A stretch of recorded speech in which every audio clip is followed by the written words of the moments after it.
Hi students, in this video I am going to cover the NMIMS Step 2 application process. So as you may be aware, and if you are not, you should definitely watch the first video that we had made, which is on NMAT registration. So NMAT registration is the first step that you need to complete, and once you make the payment for NMAT, you get your NMAT by GMAC ID.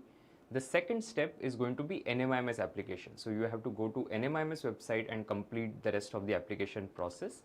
In the description of this video, you will find a link from where you can begin your application. So on the NMIMS website, this is how you will see the screen, and if you click on apply now, it will show you that there are two steps that you need to complete.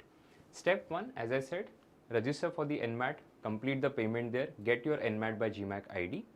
Once you get that, you have to complete the step 2.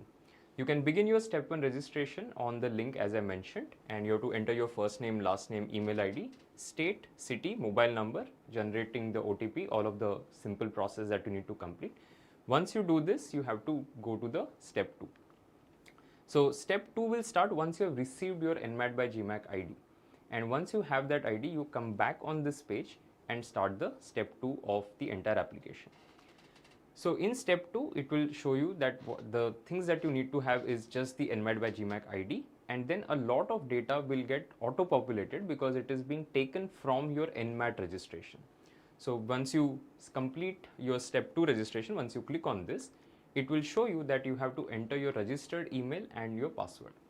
Now, a lot of students are struggling at this particular step because they are not sure what email ID they need to put and what is the password that they need to put. So what you can simply do is you can click on forgot password, and there you can enter the email ID that you have used to create your account. So the NMAT account, the way you have created using the email ID, you can enter that same email ID. And once you do that, you click on forgot password, then you get a link, and through that you can then begin the rest of the process. If of course you have used the same password, you can put the email and password, and then also you will be able to log in. But some students are struggling, maybe there could be a bit of a glitch that is there, but now it is working fine. So the process is working fine. It's just that if you end up struggling for whatever reasons, you can click on forgot password, enter the email address that you have used to create your NMAT account, and then you can complete rest of the application. So this is how your application is going to look on the NMIMS. It's working fine now. I have tested it, so it should not have any problems for you as well. So it will show you the application number. Then it will show you the program is going to be management, which is the MBA program, and the application status as registration in progress. Now on the right hand side, you will see this button called manage application. You can click on that and then access your application form. So let me click there, and this is how it will be. So if you look at the instruction page, firstly you go through all the instructions that are there. It's a single page that you have, and on the page you have all of these sub tabs that they have created. Starting from personal information, there's family, address of communication, education, and work experience. Now majority of this data is going to be auto-populated because when you fill the NMAT form, this particular NMIMS form picks a lot of information from the NMAT application that you have completed. So most of the data is going to be pre-populated. Now here it will ask you firstly that you have to click there, which is I have read the eligibility criteria and so on, and then you begin with the personal information. So under personal information, the first thing that you will start with is going to be your photograph. So you need to upload your photo, and the file size is 512 KB. Only JPEG, JPG and PNG is allowed. Now a lot of things that you see in gray here, right, they are going to be auto-populated. So you will not be able to change your salutation, first name, last name, application number and gender because it is getting directly captured through your NMAT form. So you will not be able to edit this. What you can of course enter is the date of birth. You can enter that, put your email, mobile number, blood group, marital status, religion, mother tongue, minority if that is applicable to you, and then scholarship program for diaspora children. So whether if you are an NRI or person of Indian origin, etc., then you can select that particular thing. So it's not applicable to all of you, but for some of you it may be applicable. Depending on if it is applicable or not, you make the choice and then you move on. It's a very simple form. You will not take a lot of time to fill this. Then comes the identity proof. So there are options like PAN, Aadhaar and so on and so forth. You can select the one that is applicable. All of these things that you see here, whether it is age, nationality, native language, contact number, etc., this will be pre-populated. You will not be able to modify it. Alternate email ID, if you had submitted that in the NMAT form, then it will be visible. If you didn't submit it there, it will not be visible here. Are you differently abled? Again, picking it directly from the NMAT application, disability type, category, etc. will be made visible to you. Then family, father's name, mother's name will also be visible. You will not be able to modify this. Then comes the address of communication. So again, the address that you had mentioned, that will be shown here. You don't have to do anything. Whatever you have given there, that will be visible here as well. So if you had selected permanent address same, then that will be visible. If you had entered a different address, that will also be visible. Then comes the most important part of this form, which is the program selection. So here you need to enter 5 preferences. There are some questions prior to that as well. Let me walk you through it.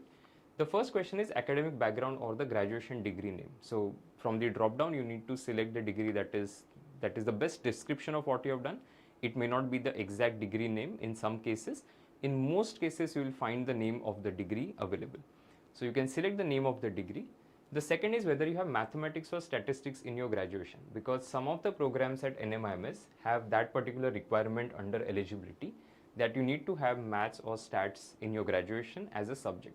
A lot of times students ask that I don't have, the name of the subject is not exactly mathematics, it is something else, but it has a component of mathematics. You can always check with NMIMS. So NMIMS has a help desk number, you can reach out to them. But what it essentially means is that you should have studied mathematics and statistics in some capacity during your graduation. That's a question that they have asked there. So if you had that as a subject, you can say yes and then proceed. But if you have any question in terms of whether a subject that you had can be taken under mathematics and statistics or not, you can always reach out to NMIMS on their help desk. We'll also give that number in the description, so you can always reach out. Then comes the program preference. Now, till last year, the way it used to work is NMIMS used to give the names of the programs as well. Right? So at some point of time, they had the program names. Then they moved to the campus names. So you just have to enter the name of the campus. So here, the first preference would obviously be the MBA Mumbai campus, because that is the one that offers the best placement opportunities as well, and that is something that has been the oldest of the programs that are available. So that is why your first preference has to be MBA Mumbai. The second preference will be MBA HR Mumbai. Now some of you may be very clear that you don't want to do HR. In that case, you can skip it. But if you are open to HR, then that should be your second preference. So this will also depend on whether you are very keen on HR or not. If you are very clear that I'm not going to do HR in my specialization, you can skip putting MBA HR as a preference. But if you are not very sure at this point of time, obviously your second preference has to be MBA HR Mumbai. Now the third and the fourth preference, I have written it can be between Bangalore and Navi Mumbai. Okay, now because these are the two campuses, firstly if you look at the past cutoffs as well, you will see that Bangalore and Navi Mumbai have almost the same cutoffs, and even the placement figures are generally in the same range. So over the last 4 to 5 years, the placement figures are pretty similar when it comes to Bangalore and Navi Mumbai. And then you can decide on the basis of location preference. So if I am from Mumbai and I want to be closer to Mumbai, Navi Mumbai becomes my preference. But I may also think that I have been in Bombay and I don't want to be in Mumbai for my MBA as well, I want to move out, then of course you put Bangalore. Now for somebody who may be from Bangalore, you may have that as a preference, so it depends. So you go through the placement report, that could be one consideration. You look at what kind of recruiters are coming to both Navi Mumbai and Bangalore, and then basis the location preference, you can decide. So that will cover your third and the fourth preference. Then the fifth preference has to be either Indore or Hyderabad. Now again, here you can decide on the basis of location preference. Placement wise, marginal differences exist. So you may see that in 1 year, the Indore campus has done slightly better than Hyderabad. In 1 year, the Hyderabad campus has done slightly better. So their cutoffs in the past have been exactly identical. The way it has been the case for Bangalore and Navi Mumbai. For the Indore and Hyderabad, the cutoffs have remained similar at a point of time when it used to be the score based cutoff for these campuses. So here, this is the preference order that you should be following, the one that we recommend. But as I said, if you think you're not going to do HR, then you basically remove that out of consideration. You also have MBA Ahmedabad now as an option, which wasn't the case till last year.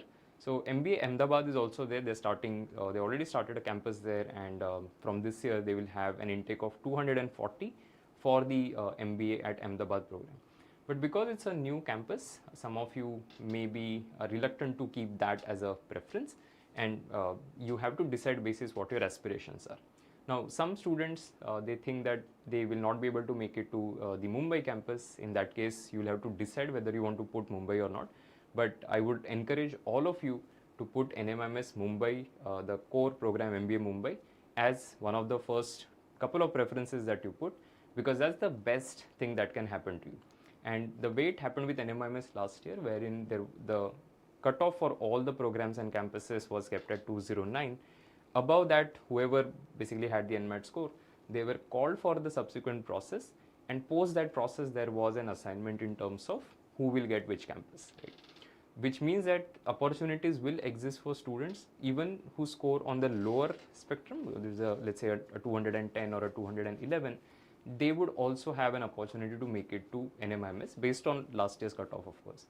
So don't think that this will be too difficult for me to achieve. Keep that as your first or second preference. That's what I would recommend to everybody. I would say that if you follow this, that's the best thing that you can do. So put Mumbai as the first preference, and Mumbai HR would be the optional thing. If you want to do HR, keep it. If you don't want to do HR, then you can remove it. In that case, your preferences would be something like, say, Mumbai, followed by Bangalore, Navi Mumbai, or Navi Mumbai, Bangalore, and then Indore, Hyderabad. Ahmedabad, of course, it's completely up to you. You can take a call as to how you want to do it, because it's a new campus and a new program. Okay. With that, let's move on, which is the next part, which is the graduation details. Now, here also, pretty much everything will get populated from your NMAT registration. So, in your NMAT registration, whatever you have entered in terms of the education qualification achieved, university, college, bachelor's degree name, specialization, all of that will get pre-populated. So nothing much to be done here. You can simply just verify the data that is there and move forward.